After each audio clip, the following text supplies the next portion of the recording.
El propósito de esta intervención es poder compartir algunas inquietudes sobre la fase posterior a la publicación de un artículo científico.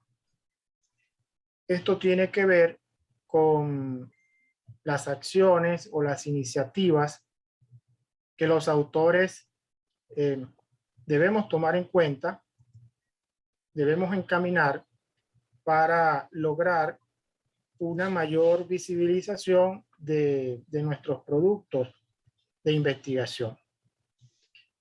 Agradezco a todos los organizadores. Estoy interviniendo, como bien lo ha planteado el doctor Carlos, en representación de la revista de la Universidad del Zulia y la revista latinoamericana de difusión científica.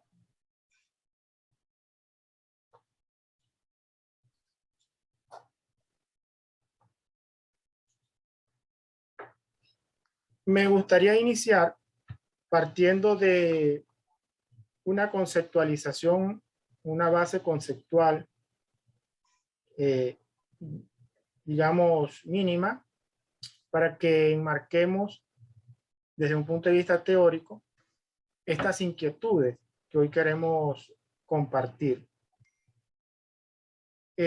Nos tenemos que ubicar en el plano de la gestión del conocimiento, que tiene que ver con los métodos para encauzar, simplificar y mejorar la adquisición, incremento, organización, distribución y comunicación del conocimiento.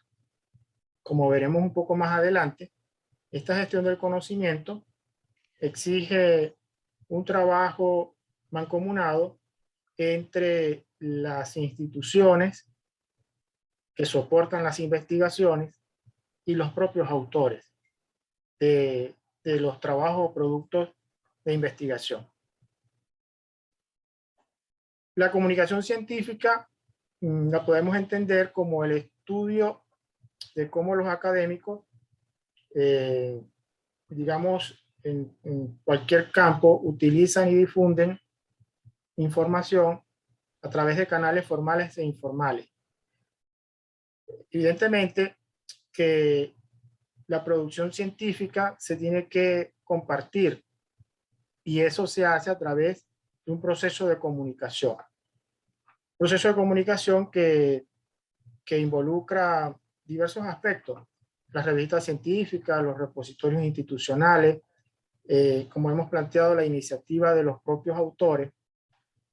Todo esto se entrelaza y hace posible que se pueda compartir, se pueda comunicar los resultados de una investigación que comúnmente lo hacemos a través de las revistas científicas, aunque hay otras opciones, hay otras posibilidades.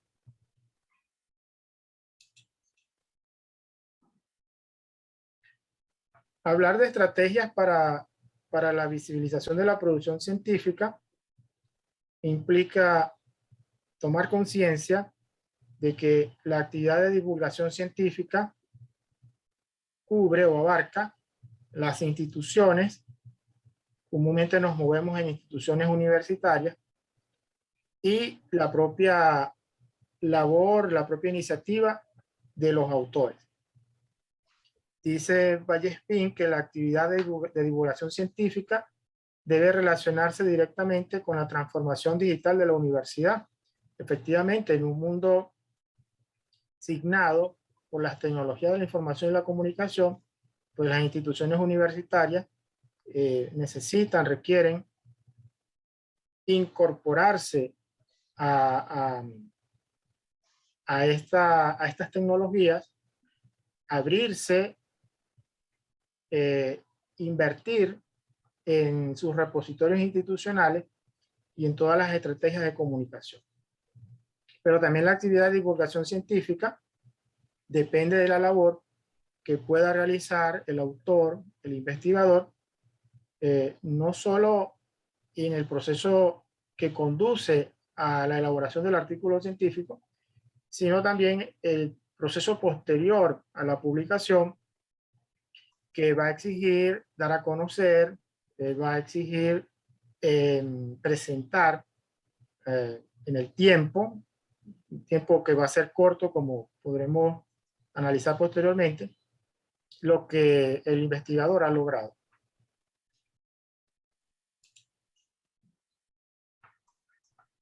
Esta reflexión de Bonilla del Río me parece muy oportuna, muy pertinente para ubicarnos en el planteamiento central que quiero presentar en la tarde de hoy, ¿no? Contrariamente a la creencia de que el rol del autor finaliza una vez que su manuscrito ha sido aceptado y publicado en una revista científica, la realidad es que la fase post-publicación es tan importante como las fases de diseño y desarrollo de la investigación,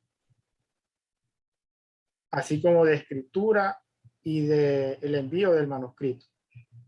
Es indudable que el autor es el primer interesado en promocionar su artículo, pues de nada serviría haber invertido un gran esfuerzo y tiempo en la realización de un estudio si ningún otro investigador fuese a leer los avances y hallazgos obtenidos. Nos preocupamos, como tiene que ser, por desarrollar la investigación, por cumplir con las exigencias del método científico.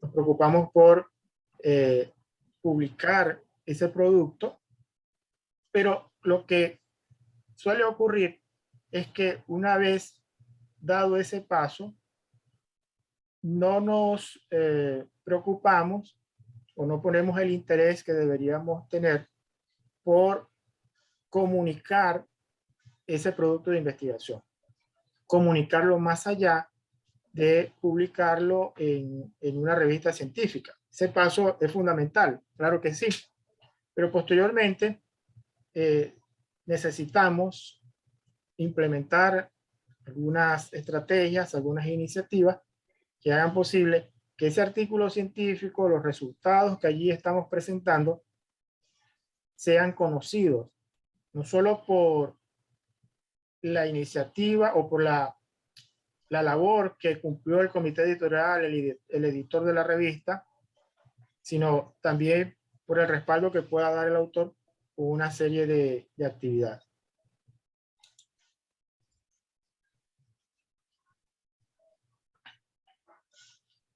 Segado, en el 2013, expresa algo que nos permite reflexionar sobre nuestras limitaciones o quizás el desinterés que nos embarga una vez que logramos la publicación del artículo.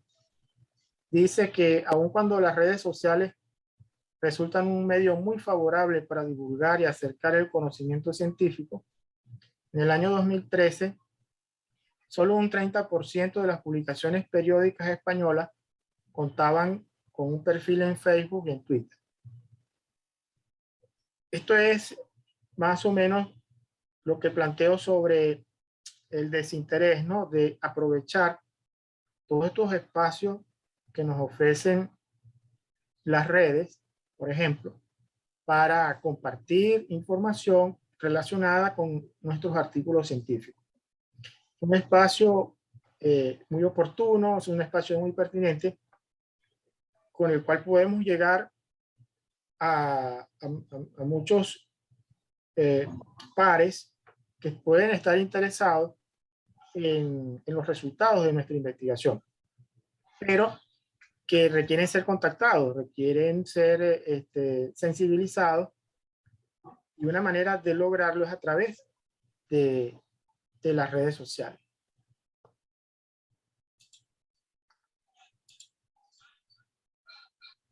Tenemos varios niveles en cuanto a modalidades de difusión de la ciencia, del conocimiento científico. Hay modalidades informales, hay modalidades semi-formales, modalidades formales. Una modalidad formal es someter el artículo del trabajo a una revista para que sea arbitrado.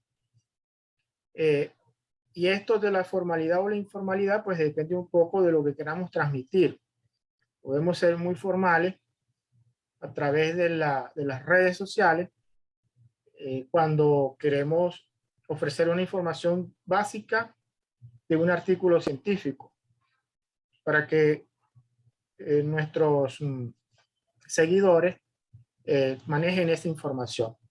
De tal manera que, bueno, también podemos ser informales si no ofrecemos una información tan consistente sobre el artículo. Esto de las modalidades es para que entendamos que dependiendo del mensaje, dependiendo de los canales que utilicemos para transmitir ese mensaje, es válido hacerlo de manera formal o informal. Depende mucho del propósito. Pero las redes sociales pueden ser medios formales o informales. Repito, depende de qué es lo que queramos comunicar.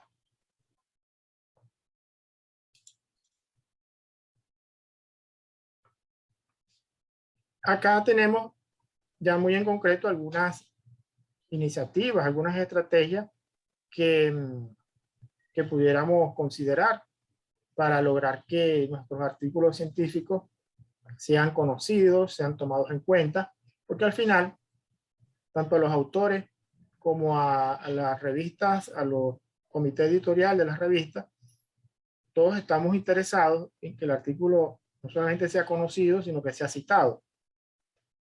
Porque a todos nos interesa que se comunique, que se transmita el conocimiento.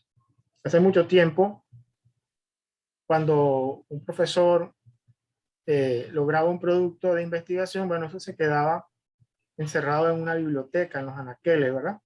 Hoy en día no tiene por qué ser así, porque existen otros espacios, existen otros canales por medio de los cuales nosotros podemos dar a conocer esos trabajos. Entonces, evidentemente que un paso fundamental tiene que ver con la publicación del artículo. Pero para publicar el artículo debemos seleccionar adecuadamente la revista donde lo vamos a publicar. Esta selección no la podemos dejar en un segundo plano, porque si bien a nivel institucional nos piden publicar en revistas que tienen determinado perfil, que pues eso es muy válido, también es cierto que un factor fundamental a la hora de seleccionar la revista es la consistencia del equipo editorial que le da vida a esa revista. Porque sería muy lamentable que una vez que se publique el artículo, al poco tiempo esa revista desaparezca. Si la revista desaparece, eso es un traspié en esta intención de comunicar. Recordemos que comúnmente los autores tratan de citar aquellos artículos que no superen un lapso de 5 años en su publicación. Entonces imagínense si una revista, una vez que publiquemos, se viene abajo a la vuelta de 1 o de 2 años. Eso afecta mucho el propósito de comunicar la ciencia. De tal manera que a la hora de publicar en una revista, es importante conocer su comité editorial, es importante considerar el respaldo institucional de esa publicación, porque eso nos ofrece unos indicios de la consistencia del trabajo que allí se está realizando y en cierto modo es una garantía de la continuidad temporal de esa revista. Esto es clave y esto es fundamental. Pero una vez que hemos publicado, los autores, sumándose a esa estrategia digital mancomunada, a ese proceso de comunicación de la ciencia mancomunado entre la institución universitaria y los autores, deben, por ejemplo, enviar su manuscrito en PDF vía email a toda nuestra lista de contactos potencialmente interesados. Es decir, no se trata de enviar el PDF a todo el mundo, porque no todos están interesados en lo que hemos investigado. Nosotros tenemos que conformar comunidad. comunidad de investigadores, comunidad académica, y en función de esa comunidad, entonces compartir nuestros hallazgos, porque es a esa comunidad la que le pudiera interesar para desarrollar otras investigaciones. Si yo trabajo en el campo de la química, pues en mis contactos de email debería tener los correos pues, de un grupo representativo de pares. Uno puede pensar, bueno, eso es algo complicado, porque a lo mejor tenemos los contactos de nuestros pares a nivel de la institución universitaria. Nosotros podemos, y esto es valioso, esto es importante, debemos dedicar algún tiempo, un par de horas, a explorar en la web, a explorar en las revistas científicas quiénes están escribiendo en el campo donde nosotros nos desempeñamos. Y tomar en cuenta esos correos de la correspondencia de los autores de los artículos científicos, para posteriormente entonces iniciar estos contactos y enviarles el PDF de nuestro artículo. También podemos, otra iniciativa es compartir la información del artículo en todas las redes sociales, las redes que usemos comúnmente, con normalidad, Facebook, Twitter, Instagram, pero aquí volvemos a lo mismo, ¿no? En estas redes sociales uno puede encontrarse con muchas personas, pero no todas ellas están interesadas en lo que nosotros estamos haciendo. Entonces, lo ideal es que contemos con seguidores y que a su vez nosotros sigamos a aquellos pares investigadores que se están moviendo, que se están desenvolviendo en nuestro campo, el campo de la ingeniería, el campo de la docencia, etcétera. En esa medida, en la medida en que logremos conformar estos grupos, en esa misma medida nosotros vamos a ser más eficientes a la hora de transmitir la información sobre nuestros artículos, sobre nuestros productos de investigación. Y vamos a ver resultados. Recordemos, los resultados, aquí no se puede perder tiempo por lo que comentamos anteriormente, es decir, desarrollar estas iniciativas implican que si hemos publicado el artículo en el presente año 2022, pues tenemos a lo sumo 2 o 3 años para lograr que se conozca la existencia de ese trabajo.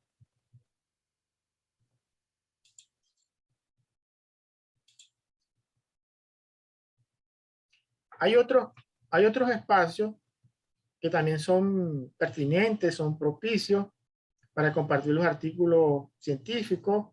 La red de ResearchGate es también un espacio válido, un espacio donde se puede intercambiar información y conviene pues registrarnos y compartir allí la información de nuestros artículos científicos. Podemos también ofrecer información del artículo en nuestro blog, en nuestra web personal, en el caso que dispongamos de ello, o en la web institucional. Aquí, en la web institucional, no se trata de colocar el artículo. Lo que tenemos es que atrapar la atención del lector y remitirlo a la revista científica, que al final lo que nos interesa es que si van a citar el artículo, lo hagan en el contexto de la revista científica. Entonces, lo que debemos hacer es compartir una información básica, un resumen, como se puede hacer con las redes sociales. Si yo voy a enviar un tweet, bueno, puede ser un mensaje corto o con una infografía, con una información básica del artículo y se comparte. Y en la web personal o en la web institucional podemos entonces facilitar una información y el enlace que remita a la revista científica. También suele ocurrir, pasa con cierta frecuencia entre los autores, que descuidamos la información que deberíamos mantener actualizada en el Google Académico, en el Google Scholar y en el ORCID. Estos espacios tienen su relevancia porque si queremos incrementar las citas de los artículos, bueno, el Google Scholar, el Google Académico lleva un registro, lleva un conteo pues de las citas, y si nosotros no tenemos la información actualizada del artículo, los datos básicos en esa plataforma, pues no lo va a tomar en cuenta. Si sincroniza bien la revista, la OJS de la revista con el Google Scholar, eso se hace de manera automática, pero no siempre sincroniza correctamente. Entonces, los autores debemos entrar y verificar que aparezca la información del título, los autores, los datos de la revista en el Google Scholar. Y en el ORCID también deberíamos mantener eso actualizado, porque esa es una carta de presentación de los autores. Y bueno, fíjense que las revistas científicas suelen, por normas de publicación, suelen colocar el ORCID de los autores, porque se remite a la plataforma ORCID y los lectores pueden conocer los datos básicos de ese investigador y los datos de su producción científica. YouTube también es una red social pertinente, perfecta para la difusión científica, que permite aprovechar la interactividad del mundo audiovisual. Claro, tiene una desventaja que requiere conocimientos para crear y editar material audiovisual.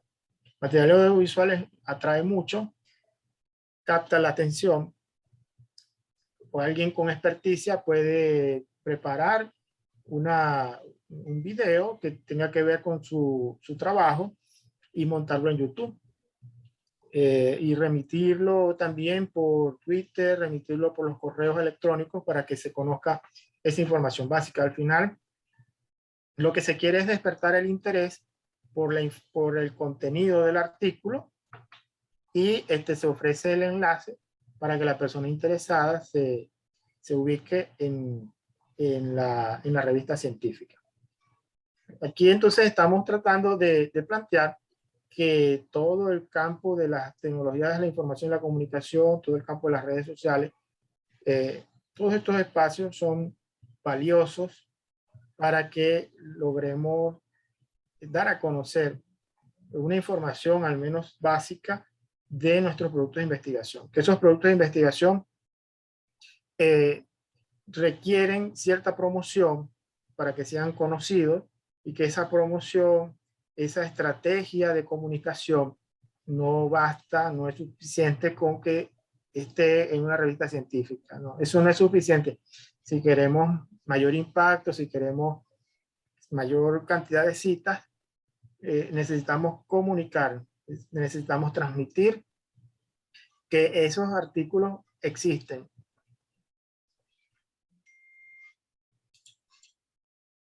Entonces, la visibilización de la producción científica depende de una estrategia digital planificada. Lo ideal es, como decíamos al principio de esta presentación, que exista un trabajo mancomunado entre la institución universitaria y los autores.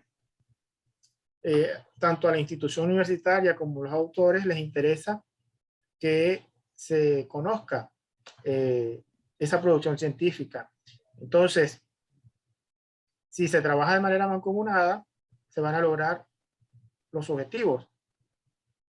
Pero no puede ser que la institución no tenga un interés por la promoción de esos trabajos, y tampoco puede ser que el autor se desentienda de esa promoción una vez que publique. Si la institución universitaria cuenta con una plataforma sólida, si el autor tiene la motivación, el interés por dar a conocer su trabajo, están dadas las condiciones entonces para que ese trabajo tenga mayor impacto, para que ese trabajo sea conocido. hay mayores oportunidades de impacto si se logra esa estrategia digital planificada. A los autores, el llamado entonces es que se motiven para que después de un esfuerzo muy grande para lograr la publicación de su artículo, pues den un paso adelante también una vez que el trabajo se publicó y dediquen un tiempo a la promoción de esos trabajos a través de una estrategia digital planificada. Si yo logro publicar este año ese artículo, entonces en las redes sociales, digamos, cada 15 días, puedo organizar una infografía y compartirla. Previamente, como hemos sugerido, conviene consolidar una red académica, una comunidad de seguidores, para que esto realmente tenga impacto. Los 3 primeros meses es una sugerencia. Cada 15 días se va compartiendo en redes sociales y en estos espacios que hemos comentado. Y luego, ya con una frecuencia un poco más prolongada, seguir insistiendo. Seguir insistiendo para primero consolidar el grupo de seguidores y segundo, para que ese grupo de seguidores entonces reciba esta información que puede ser de su interés para fundamentar los futuros trabajos de investigación que puedan surgir.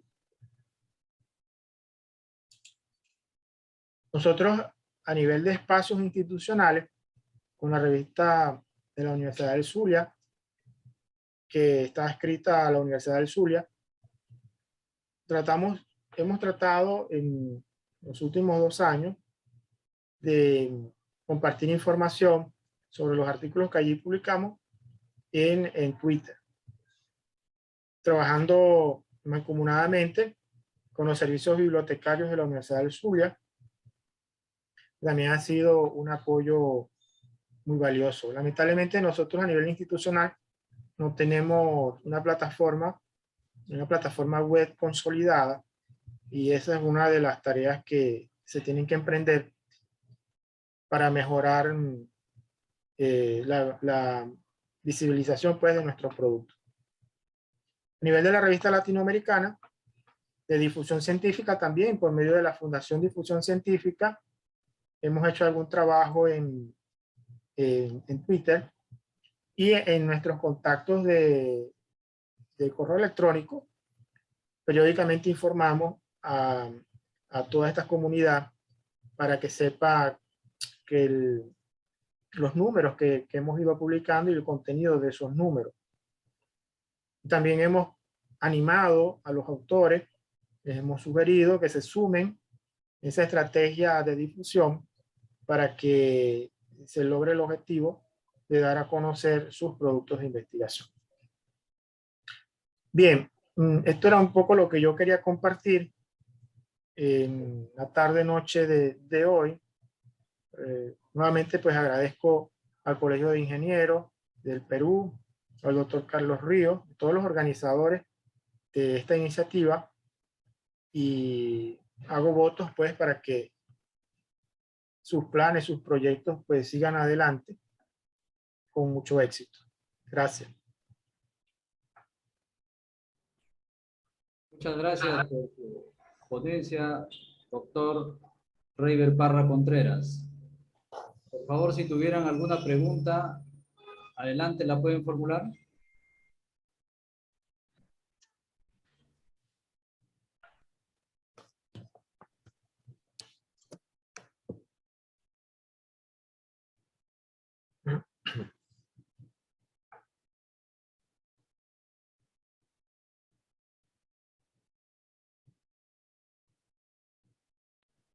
Doctor River, ¿qué recomendaría usted para lograr, por ejemplo, que un autor sea... bueno, usted nos ha dado algunos tips, ¿no? Pero, por ejemplo, para que un autor pueda pasar de ser conocido en su país a lograr la internacionalización, ¿no? Aparte de repente las estrategias que usted mencionó, algo más que podríamos hacer. Bueno, lógicamente que la consistencia del trabajo de investigación, el impacto del trabajo de investigación, lógicamente que depende fundamentalmente de lo que de los hallazgos, de lo que el investigador ha logrado en su trabajo, ¿no? Hay trabajos que tienen más contenido, más impacto que otros. Sin embargo, el, el contenido, el impacto de ese contenido no va a llegar plenamente si no se transmite, si no se comunica. Entonces, tenemos que dejar digamos, la comodidad de cerrar ciclo cuando publicamos. No, el ciclo no ha cerrado. El ciclo continúa abierto porque hay que transmitir, porque no es suficiente con que el producto esté en la revista. Tenemos que compartirlo. Entonces hay que aprovechar todas estas herramientas de las tecnologías de la información y comunicación. Tenemos que ser creativos para definir las estrategias.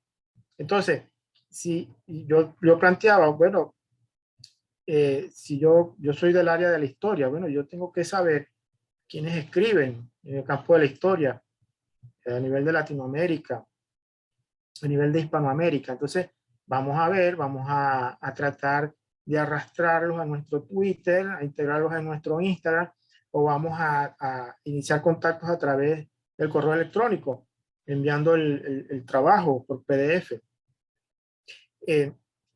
¿Cómo concreto eso? Bueno, hay que entrar, decía anteriormente, deberíamos dedicar un par de horas a hacer una exploración en la web con aquellas revistas que son estratégicas para la publicación de este tipo de trabajo, en el caso de la historia, saber los contactos de correo electrónico de estos pares y hacer un registro. Vamos a hacer un registro de quiénes son nuestros pares, quiénes están escribiendo. Y una vez que publiquemos, vamos a enviarles el trabajo, porque ellos son los más interesados en recibir esta información y tendrán a bien citarlo si lo consideran oportuno. Pero si no tocamos la puerta, no avanzamos. Entonces, ubiquemos a esos pares, contactémoslos por la vía del correo electrónico o por la vía de las redes sociales y demos a conocer nuestras investigaciones. Si nosotros nos sumamos a esa estrategia, vamos a lograr resultados, pero teniendo en cuenta que no disponemos de mucho tiempo. Cuando uno envía arbitraje un trabajo, una de las cosas puntuales que plantean los árbitros, modifique las referencias, porque tiene referencias mayores de 5 años. O sea, como, claro, eso también es relativo, ¿no? En mi campo de la historia o en el campo de la filosofía hay trabajos de 100, 200 años y tan actuales. Pero no es así en el campo de la química, la física, la matemática, en otras áreas. Se prefieren trabajos más recientes. Entonces, si pasa el tiempo, si pasan los 5 años y no logramos citas, estamos perdidos. Va a ser muy difícil que después nos citen. Necesitamos hacer el trabajo en el primer año de publicación del artículo para darlo a conocer. De eso se trata. A ver, tenemos una pregunta Bien, más, doctora. bien, excelente. Sí, Claro. tenemos acá varias preguntas. Se las voy a hacer todas seguidas. Muy bien. Ok. Profe, si quiere, anota, por favor. ¿Cómo no? ¿Qué tan importante es publicar en el idioma inglés? ¿Considera que publicar en una revista de alto impacto garantiza mayor cantidad de referencias? Y la tercera pregunta hasta este momento, ¿el uso de redes sociales permite la divulgación de la producción científica? ¿Cuál sería entonces el impacto de dichas publicaciones con el respectivo rigor científico? Le repito de nuevo, profe. Muy bien. ¿Qué tan importante es publicar en el idioma inglés? Segunda pregunta. ¿Considera que publicar en una revista de alto impacto garantiza mayor cantidad de referencias? Y la última pregunta. el uso de redes sociales permite la divulgación de la producción científica. ¿Cuál sería entonces el impacto de dichas publicaciones con el respectivo rigor científico? Perfecto. Publicar en inglés o en nuestro idioma materno. Ese es un debate de larga data. Eso tiene sus ventajas y sus desventajas. ¿Cuál es la ventaja de publicar en inglés? La ventaja de publicar en inglés es poder llegar a una población, digamos, una población de investigadores muy fuerte, que es la población anglosajona. Quizás logremos el objetivo de que se interesen por ese trabajo. Hay una desventaja. ¿Cómo contactarlos, ¿no? O cómo arrastrarlos hacia las redes sociales? Necesitamos manejar bien el idioma para lograr esta estrategia de visibilización. Esa es la, digamos, ventaja y desventaja. Una desventaja tiene que ver con nuestro idioma. A nosotros también nos debería interesar que el español se consolide como un idioma de la ciencia. Creo que estamos de segundos o de tercero a nivel de comunicación de la ciencia. Sin embargo, digamos que los autores, si toman la decisión de publicar en inglés, tienen un trabajo extra. Es buscar una buena asesoría, una buena revisión en la sintaxis para que ese trabajo quede pulcro.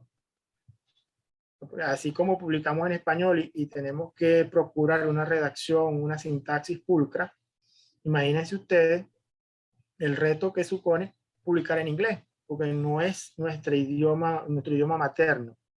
O sea, necesitamos, si no tenemos el conocimiento del idioma, necesitamos asesorarlo para que ese artículo quede bien estructurado, bien elaborado. Aparte de todo lo que tiene que ver con método, ¿ya? Entonces, si alguien quiere animarse a publicar en inglés, está muy bien, pero debería tomar en cuenta esto, ¿no? Las revistas de alto impacto, claro, esa es una ventaja. Si yo publico una revista de alto impacto, tengo también más posibilidades de que me citen. Pero no es suficiente. No es suficiente con publicar en una revista de alto impacto. Yo puedo publicar en una revista emergente y lograr buenos resultados si hago el trabajo de dar a conocer mi artículo.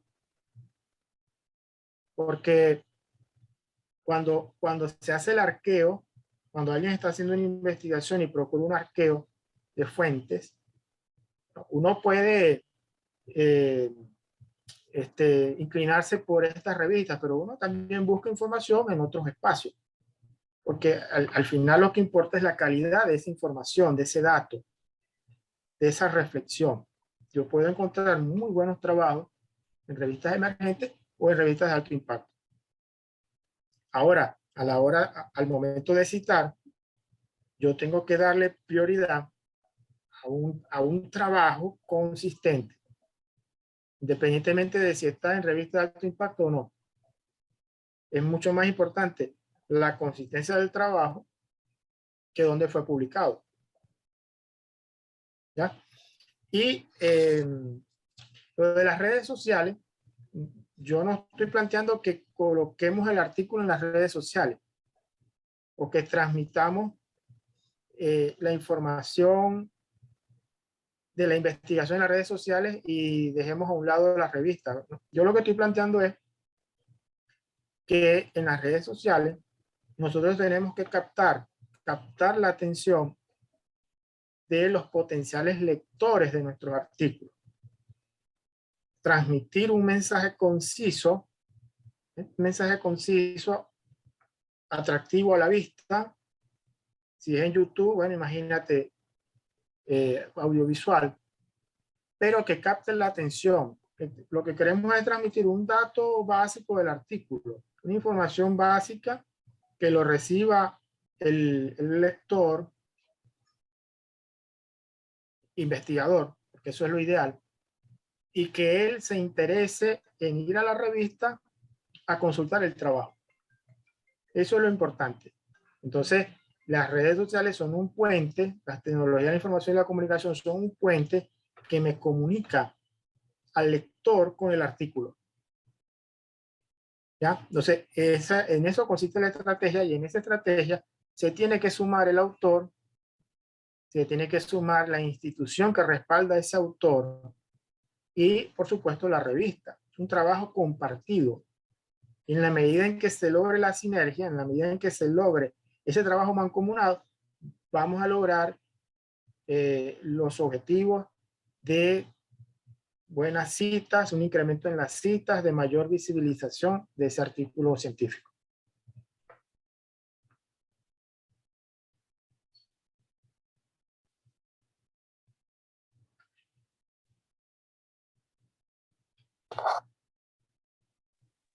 Bien, perfecto.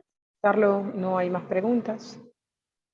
No, agradecemos al doctor Reiber Parra Contreras por su importante ponencia y esperamos que nos pueda acompañar en los próximos eventos. Muchas gracias, doctor. Gracias a ustedes por la invitación. Bien, un abrazo fuerte. Adelante, doctora Maigualida, por favor, con el siguiente ponente. Puede dejar de compartir, doctor Reiber. Muchas gracias. Bueno. Okay. El siguiente ponente, el magíster Oscar Anchudia Gómez, de Ecuador. Magíster en docencia universitaria e investigación educativa. Docente de la Universidad de Guayaquil. Tecnólogo pedagógico en informática. Tema a proponer: importancia de las redes de investigación en los niveles básicos de bachillerato y superior. Bienvenido, magíster Oscar. Ok, muy buenas tardes, noches ya con todos. Buenos saludos desde acá de Ecuador, Guayaquil. Doctor, muy buenas tardes, doctor Ríos, amigo entrañable, maestro. Y a todos los que se encuentran presentes, pues más que una ponencia, quería hacer con ustedes un diálogo, quería tener con ustedes o compartir una preocupación que me llenó mucho, ya que de allí nació este tema con el que compartí con el doctor. La importancia que tienen las redes de investigación. Bueno, ¿qué son las redes? Nosotros ya sabemos que son aquellas que nos permiten tanto a científicos, investigadores, académicos, profesores, estudiantes, ¿sí? Compartiendo información y herramientas mediante una serie de interconexiones, por medio de redes, por medio de, como la persona que me antecedió, las redes sociales. Pero en este caso, al nosotros formar unas redes de investigación, pues ya tienen otro tópico, tienen otra dirección, tienen otro fin, que es el de buscar mediante el estudio, mediante si es que vale la redundancia, la investigación de cada temática, soluciones a corto y a largo plazo para las situaciones que se presentan a nivel mundial. ¿Ok? Para esto, pues lógicamente, nosotros estamos inmiscuidos también dentro de la sociedad del conocimiento, donde predomina el uso de las TICs. Y casualmente, pues el señor Peter Drucker, que fue considerado como uno de los innovadores de esta temática, él indica que el conocimiento es más valioso aún que la misma materia prima, aún que el trabajador, incluso que hasta el mismo capital, porque si no tenemos el conocimiento nosotros, ¿cómo vamos a llegar a que crezca nuestra empresa? Si es que lo vemos desde el punto de vista empresarial. En el punto de vista docente, pues si nosotros no tenemos el conocimiento, ¿qué es lo que vamos a impartir dentro de nuestras aulas de clase? Ahora, pues, nosotros lo que buscamos es en este caso, el compartir la información. Casualmente en la carrera donde trabajo, acá en la Universidad de Guayaquil, donde tengo el honor de haber estudiado, de haberme formado y a la vez pues que me haya abierto las puertas como docente, hasta el año 2018 pertenecía a lo que nosotros le llamamos acá el magisterio ecuatoriano o la educación fiscal, conformada desde lo que es la educación inicial, lo que conocemos por ahí como jardín, la educación básica que comprende desde el primero hasta el 10º año, y el bachillerato, que son los 3 últimos años donde nuestros adolescentes seleccionan o escogen alguna carrera. Pues antes nosotros tomábamos una carrera, en este caso contabilidad, informática, sociales, físico, matemático, en fin. ¿Por qué les traigo esto a colación? Si bien es cierto de que la investigación nosotros la vemos desde el punto de vista superior, ¿qué está pasando con los niveles que se encuentran más abajito? ¿Qué sucede con los docentes de bachillerato? ¿Qué sucede con los docentes de educación básica? ¿Qué sucede con aquellos maestros o maestras, más que nada, que trabajan con los que nosotros conocemos como párvulos? ¿Acaso ellos no pueden realizar una ponencia? ¿No pueden estar aquí presentes? De repente ellos no tienen la oportunidad de realizar un artículo científico, no saber la importancia que éste tiene y más aún el pertenecer a una red de investigadores en donde lo que se busca es fortalecer, enriquecer, actualizar el conocimiento de cada una de las personas que son miembros y llegar a más personas utilizando las redes, en este caso las TICs, que sería el medio por el que nos podemos comunicar, en este caso con ustedes, el que puedo ver a distinguidos maestros de otros países, de otras nacionalidades, y por este medio poder exponer las situaciones que se dan en esos ambientes, en esos niveles. Nosotros estamos acostumbrados pues a escuchar a distinguidos maestros, como el maestro que me antecedió, pues él se orientaba, y creo que la mayoría de los que estamos aquí, siempre nuestra visión está